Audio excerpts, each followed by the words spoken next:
Thomas is a tank engine who lives at a big station on the island of Sodor. He's a cheeky little engine with 6 small wheels, a short stumpy funnel, a short stumpy boiler, and a short stumpy dome.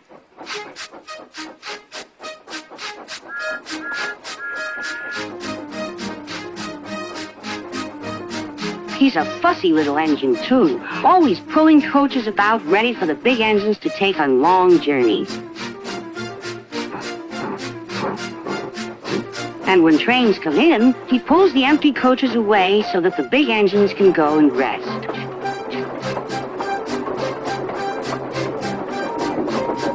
Thomas thinks no engine works as hard as he does. He loves playing tricks on them, including Gordon, the biggest and proudest engine of all. Thomas likes to tease Gordon with his whistle. "Wake up, lazy bones! Why don't you work hard like me?"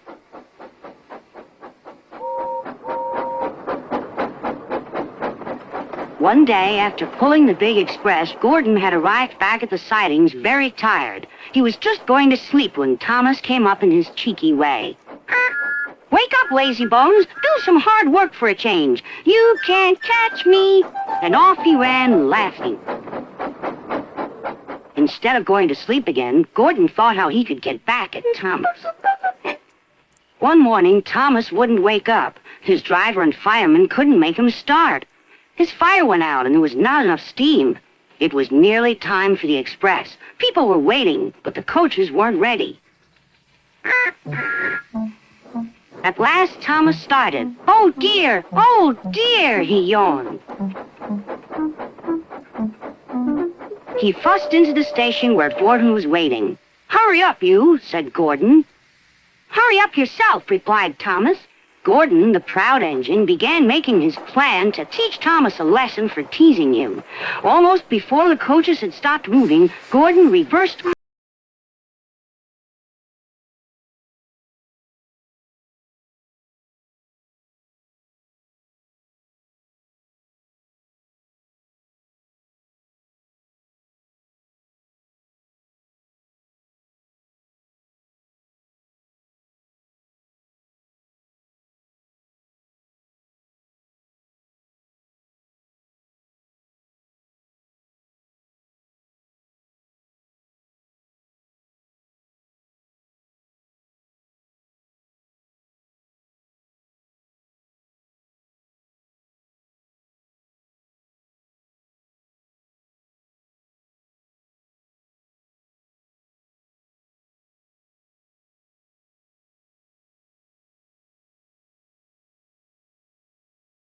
He was out of breath and his wheels hurt him, but he had to go on.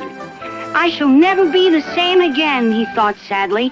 "My wheels will be quite worn out."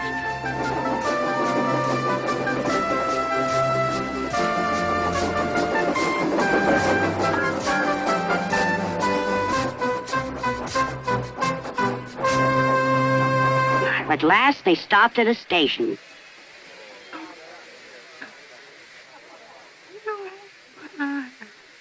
Thomas was uncovered and he felt very silly and exhausted. Next, he went onto a turntable, thinking of everyone laughing at him.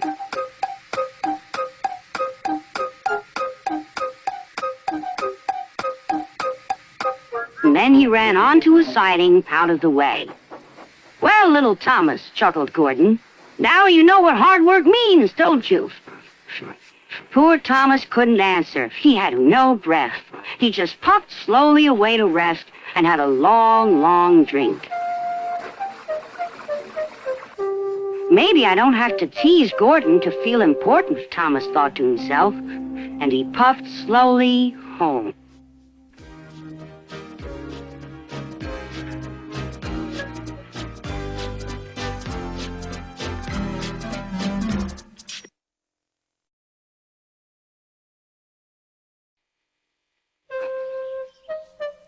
One day, Edward was in the shed where he lived with the other engines. They were all bigger than Edward and boasted about it. "The driver won't choose you again," said Gordon. "He wants strong engines like us." But the driver and fireman felt sorry for Edward. "Would you like to come out today?" "Oh, yes, please," said Edward. So they lit his fire, made lots of steam, and Edward puffed away.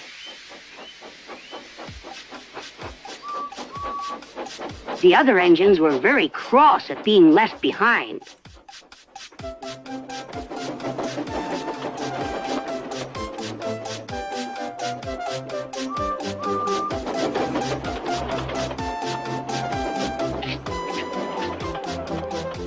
Edward worked hard all day. The coaches thought he was very kind, and the driver was very pleased.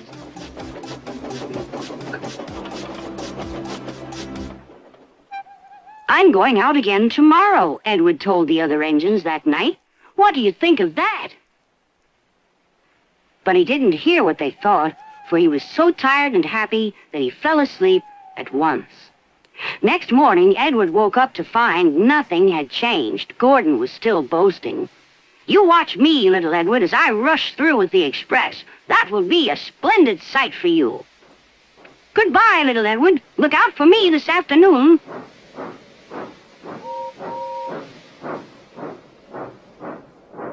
Edward went off to do some shunting.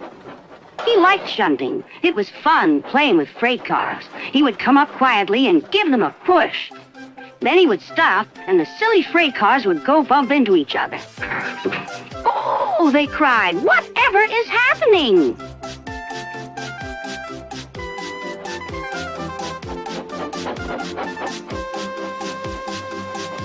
Edward played till there were no more freight cars. Then he stopped to rest. Presently, he heard a whistle. Gordon was cross. Instead of nice shining coaches, he was pulling a dirty freight train. A freight train, a freight train, a freight train, he grumbled. The shame of it, the shame of it, oh, the shame of it. Edward laughed and went to find some more freight cars. Then there was trouble. Gordon can't get up the hill, the porter called to Edward's driver. Will you take Edward and push him, please? They found Gordon halfway up and very cross. His driver and fireman were talking to him severely. You're not trying. I can't do it, said Gordon. The noisy freight cars hold an engine back so. Edward's driver came up. We've come to push. No use at all, said Gordon. You wait and see, replied Edward's driver. They brought the train back to the bottom of the hill.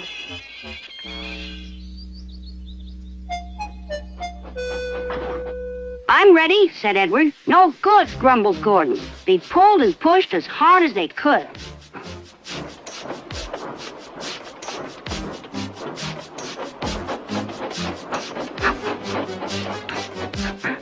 I can't do it! I can't do it! I can't do it, puffed Gordon. I will do it! I will do it! I will do it, puffed Edward. Edward pushed and puffed and puffed and pushed as hard as ever he could.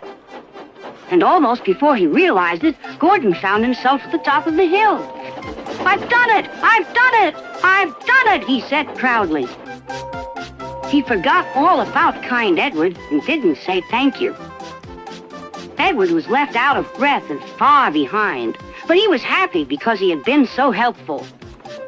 At the next station, he found that the driver and fireman were very pleased with him.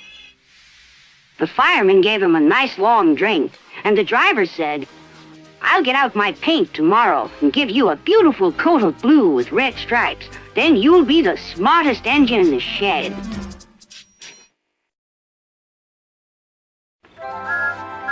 One evening, Thomas brought his last train to the junction. Percy was glad to see him. Are you on your way to the big station, Thomas? Yes, I am. Why? Because I'm going there, too. I think something's up. Toby looked up at the sky. Where? Not up there. Down here, laughed Thomas. How can something be up when it's down? Thomas was too excited to explain. Bust my buffers! Look over there! Mavis, Boko, Bill, Ben, Donald, Oliver, and Douglas paraded past. Good evening, you three, whistled Donald. Aren't we all a fine sight? Very splendid indeed, admired Toby. Sorry, we can't stop. Sir Topham Hatt wants us all together at the station. What is this about? Asked Thomas. Sir Topham Hatt has a plan, answered his driver. Come on. So they followed the other engines to the big station at the end of the line.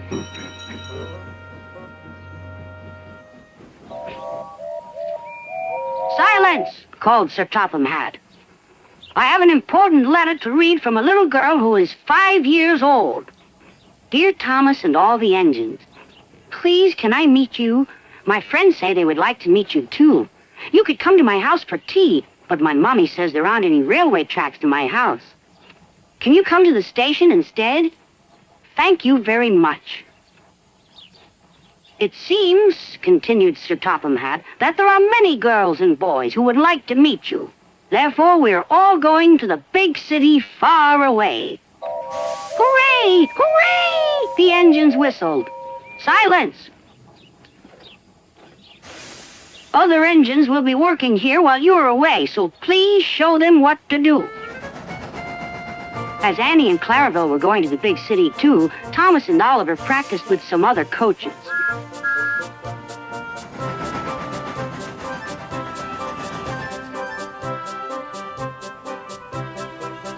Thomas grew more and more excited. Too excited for his own good. I'm glad I'm a splendid engine, he puffed. Sir Topham Hatt thinks I'm really useful. I had a race with Bertie once. I whooshed through the tunnel and stopped an inch from the buffers. Then Thomas made his mistake. Just like this, he boasted.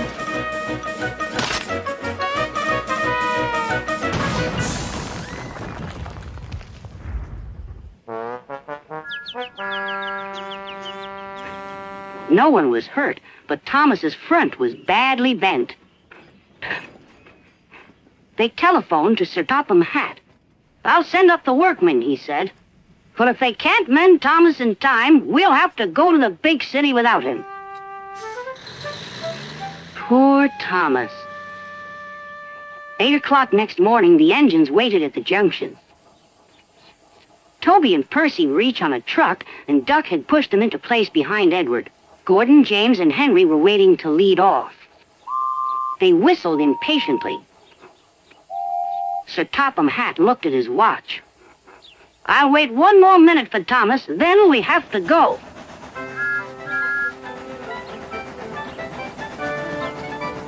Oh, thank goodness you're still here, panted Thomas. I hope we're not late, as it's just after 8. The conductor blew his whistle and waved his flag. The engines cheered. Look out, big city, here we come! And the cavalcade puffed away.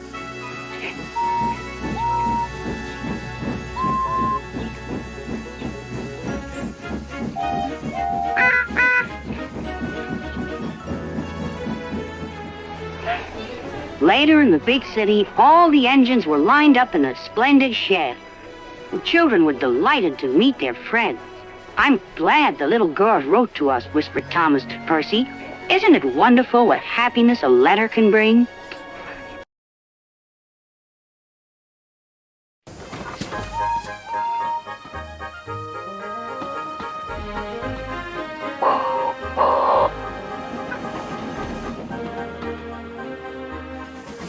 It was an icy day on the island of Sodor. The engines were working very hard. They didn't mind the cold because they had toasting hot fireboxes to keep them warm.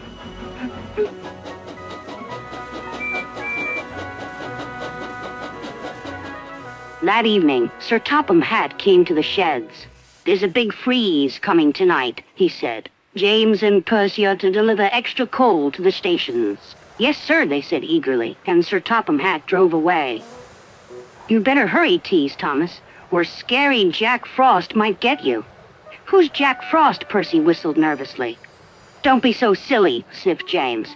Jack Frost is not scary. Yes, he is, teased Thomas. He's all white with a big spiky face. Rubbish, said James. James knew Jack Frost wasn't scary. Poor Percy wasn't so sure.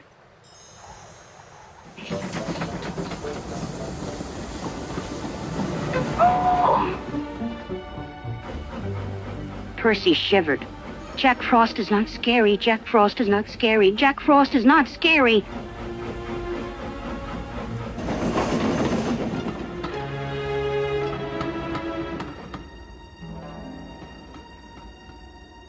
Meanwhile, James puffed along his route. Silly Percy, he thought, all steamed up over Jack Frost. Percy made his last delivery. The station master was very pleased to see him. "Oh, Percy," he cried, "we need twice as much coal to last through this freeze." "Don't worry," Percy said. "This is my last stop. You can have mine." So Percy's driver parked him in a siding with only a lantern for company. "Do you think scary Jack Frost will find me?" said Percy. "Jack Frost's not scary," chuckled his driver. "And don't worry, Elizabeth will bring you some more coal in the morning."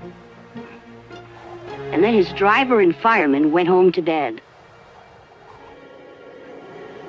Late at night, the icy wind howled. It started to snow.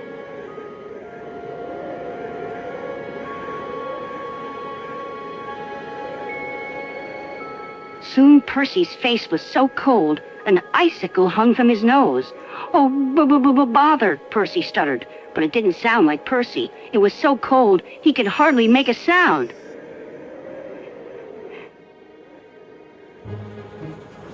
At last, James was on his way back to the sheds. In the fog, he saw shadows and strange and scary shapes. "Scary Jack Frost," he whispered nervously. "Wah!"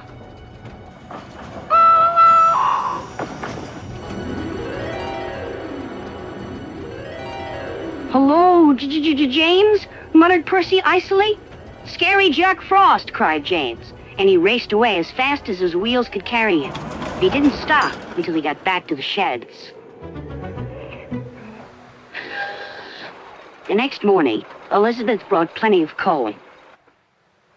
"Oh, my dear," Elizabeth chuffed to Percy. "It looks like Jack Frost really got you." The firelighter started Percy's fire. Soon his ice mask melted away.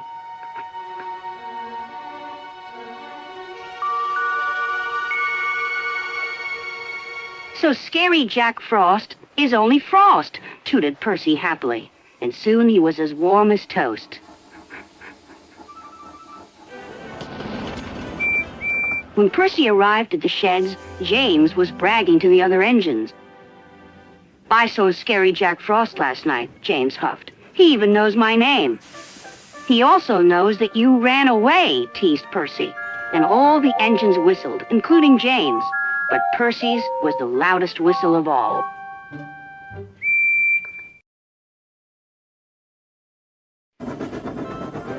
Oliver had been to the works to be mended. Some troublesome cars tricked him, and the Great Western engine fell into the turntable well. Now Oliver was as good as new, but he was still worried about cars. "I'd rather not use them," he puffed to himself. But the cars sang songs rude and loud. Scruffy, their leader, led the chorus. "Oliver's no use at all, thinks he's very clever, says that he can manage us, that's the best joke ever. When he orders us about with the greatest folly, we just push him down the well. Pop goes O'Reilly." Thomas, Duck, and Percy were shocked. "Be quiet," they ordered. But they couldn't be everywhere, and everywhere they weren't, the cars began again. "Oliver's no use at all, thinks he's very clever, says that he can manage us, that's the best joke ever."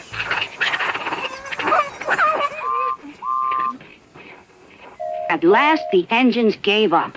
"We're sorry, Oliver," they said. "It's really my fault," said Oliver sadly. "I shouldn't have fallen in the turntable well." Toad, the brake van, felt sorry for Oliver, too. Next morning, he spoke to Douglas. "I'm worried, Mr. Douglas. This disrespect for engines. Where's it going to end?" "Who knows?" sighed Douglas.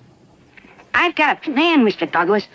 May I stay here today and help Mr. Oliver? We are both Great Western and must stand together.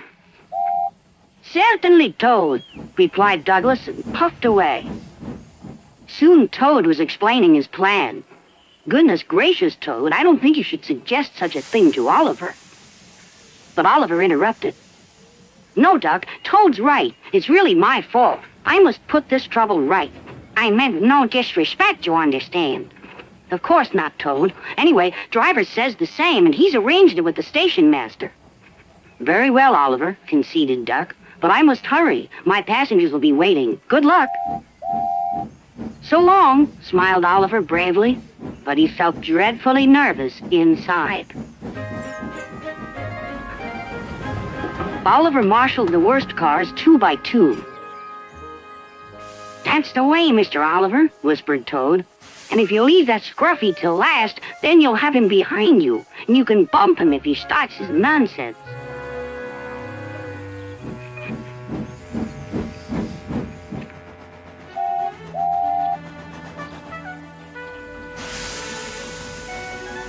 All back, whispered Scruffy, and pass the word to the others.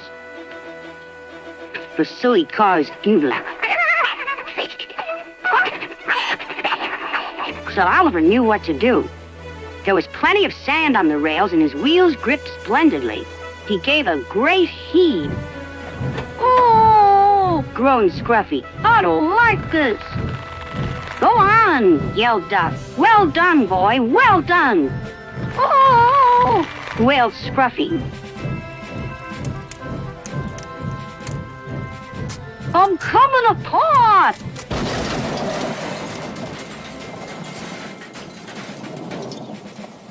And he did. Then there was trouble. Well, Oliver, so you don't know your own strength, is that it? No, sir, said Oliver nervously. Sir Topham had inspected Scruffy. As I thought. Rotten wood, rusty frames. Maybe if we put you back together, you'll earn yourself a better name.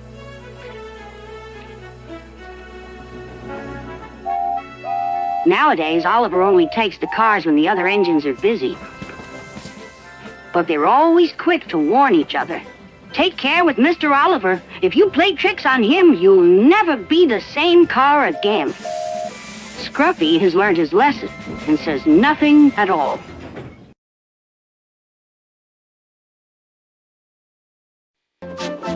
When Thomas puffed along his branch line, he always looked forward to something special.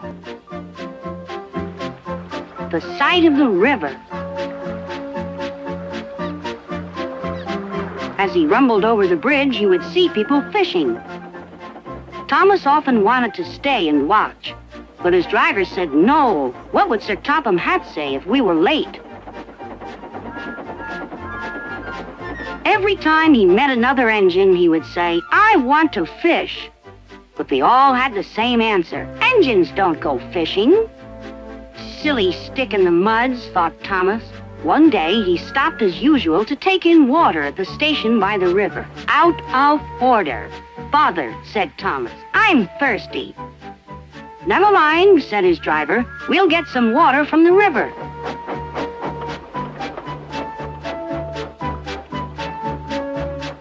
They found a bucket and some rope and went to the bridge.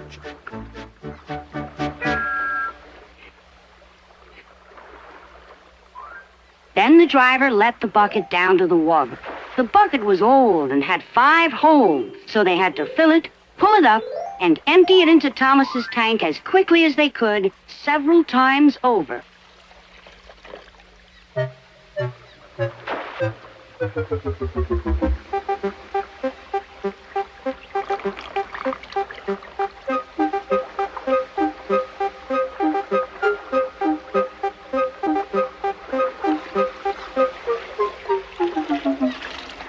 They finished at last. That's good, puffed Thomas, and Annie and Clarabelle ran happily behind.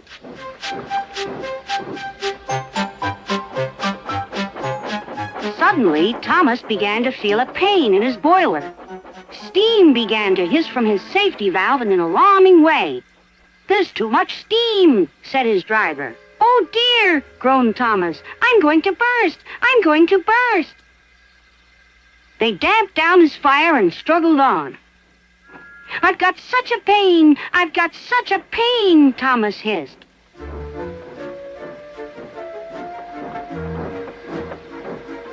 They stopped just outside the last station, uncoupled Annie and Clarabelle, and ran Thomas, who was still hissing fit to burst, on a siding right out of the way.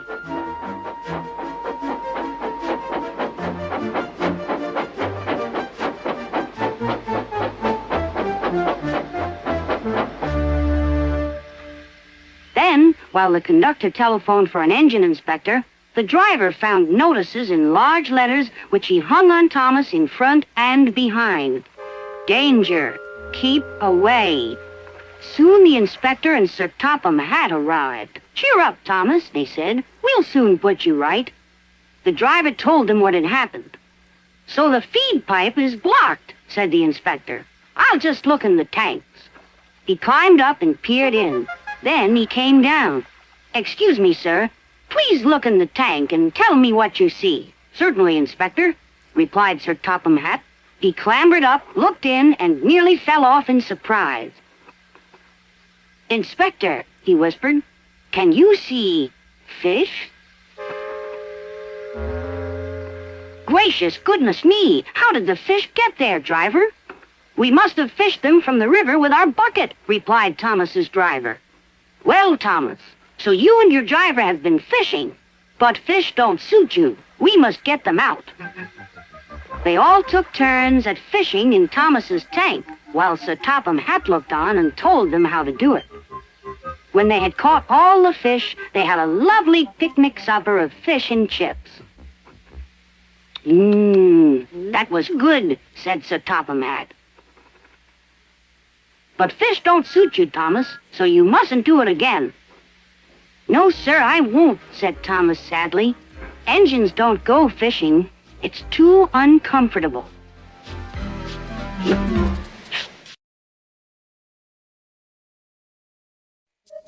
One day, James had to wait at the station till Edward and his train came in. This made him cross. "Late again!" Edward laughed and James fumed away.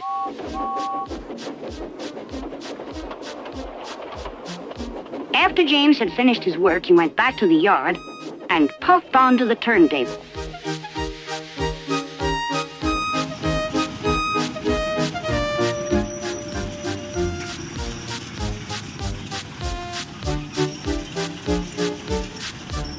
He was still feeling very bad-tempered.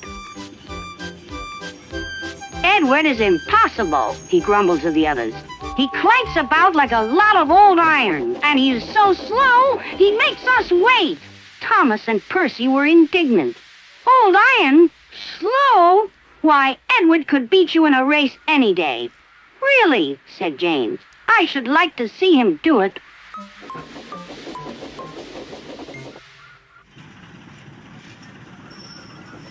Next morning, James's driver was suddenly taken ill. He could hardly stand, so the fireman uncoupled James ready for shunting. James was impatient. Suddenly, the signalman shouted. There was James puffing away down the line. "All traffic halted," called the signalman. Then he told the fireman what had happened. 2 boys were on James's footplate fiddling with the controls. Phew! They tumbled off and ran when James started. The signalman answered the telephone. "Yes?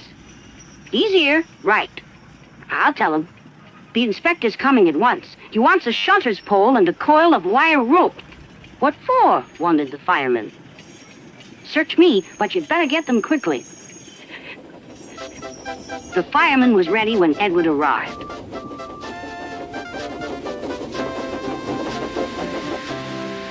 The inspector saw the pole and the rope. "Good man, jump in." We'll catch him, puffed Edward. James was laughing.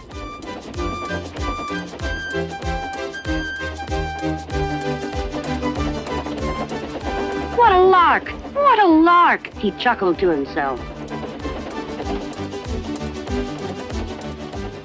Suddenly, he was going faster and faster. He realized that he had no driver. What shall I do? I can't stop! Help! Help! We're coming, called Edward.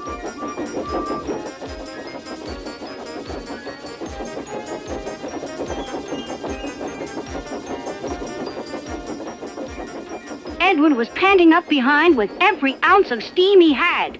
At last, he caught up with James.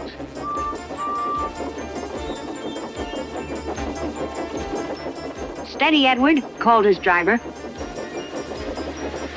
The inspector stood on Edward's front, holding a noose of rope in the crook of the shunter's pole. He was trying to slip it over James's buffer. The engine swayed and lurched.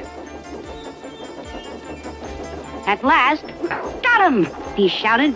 He pulled the noose tight. Gently braking, Edward's driver checked the engine speed, and James's fireman scrambled across and took control. So, the old iron caught you after all, chuckled Edward. I'm sorry, whispered James. Thank you for saving me. You were splendid, Edward.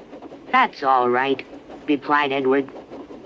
The engines arrived at the station side by side. Sir Topham Hatt was waiting. A fine piece of work, he said. James, you can rest and then take your train. I'm proud of you, Edward. You shall go to the works and have your worn parts mended. Oh, thank you, sir, said Edward. It'll be lovely not to clank.